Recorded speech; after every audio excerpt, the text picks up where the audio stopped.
لذلك أطالب الجميع بالتحرك قبل فوات الأوان.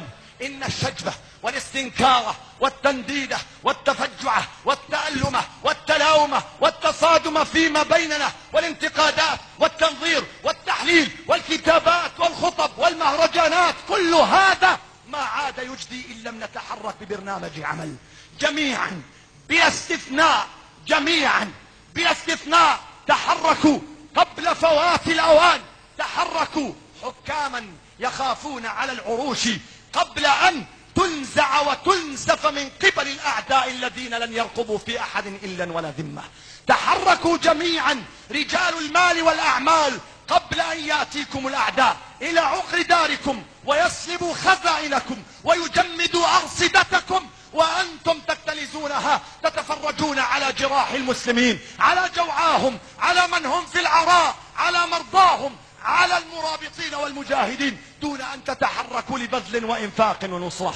تحركوا يا أيها الدعاة، يا من تطنطنون وتدندنون على خيرية الأمة وطلب النصر لها والحزن عليها. تحركوا ببرنامج عمل ينهض بها، يقيمها، يوقظها، يحركها حتى تسترجع ما أخذ منها قبل أن يذهب الباقي فلا يعود. تحركوا يا أيتها الشعوب قبل أن تذوبوا وتصبحوا في عقر دياركم خدما للمغضوب عليهم والضالين من اليهود والنصارى الغازين، دون أن ينفعكم حينها شيء، وستصبحون دجاجا ونعاجا مهيئا لمسالخهم وسكاكينهم، وحينها لن يجدين نفعا أي شيء. لا تظنوا أن هدوء العاصفة أنهاها، إنما رأيتموه زوبعة أيها الإخوة، إنما رأيتموه زوبعة تحدث في العراق، بعدها قادم 1000 إعصار وإعصار إلى أرضكم، إلى كل بلد إسلامي. سيشتتونه، سينسفونه، سيمزقونه، سيغروا بعضنا ببعض، سيفككونه، ثم سيأكلون جميعا لحما وعظما حتى عظامنا لن يوفروها. سيأتي يوم، وأسأل الله أن لا يأتي إذا تحركتم، سيأتي اليوم الذي ترقبون فيه أعراضكم تنتهك وأنتم تموتون وتقهرون ولا تملكون شيئا. سيأتي اليوم يوم ترون صغاركم يفعل بهم كما فعل بالبوسنة، يذبحون، يطحنون، يمزقون، يرمون من الشواهق، يقصبون وهم أحياء، والأب والأم ينظران لا يملكان شيئا سوى الموت قهرا وألما وحزنا. أخشى أن يأتي ما يهدد به أعداؤنا ويتوعدوننا به.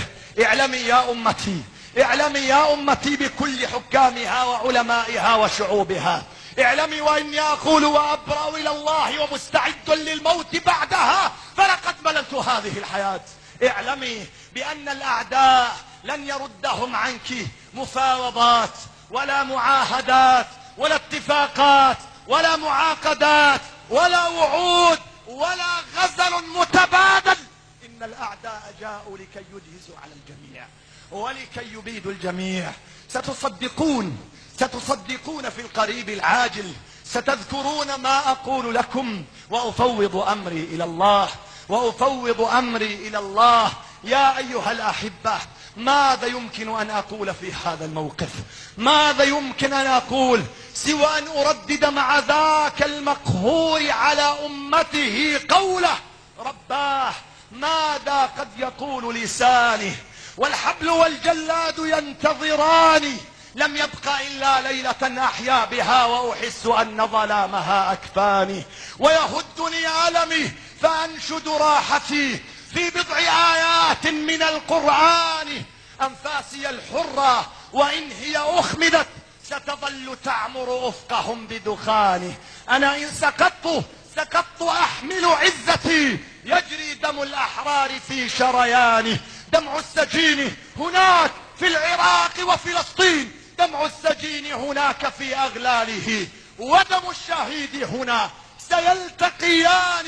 لكن إذا انتصر الضياء ومزقت بيد الجموع شريعة القرصان، فلسوف يذكرني ويكبر همتي ويكبر دعوتي ويكبر صرختي من كان في بلدي حليف هوانه، وإلى لقاء تحت ظل عدالة قدسية الأحكام والميزان. العاقل تكفيه إشارة والأحمق لا تنفع معه العبارة. أقول قولي وأستغفر الله فاستغفروه.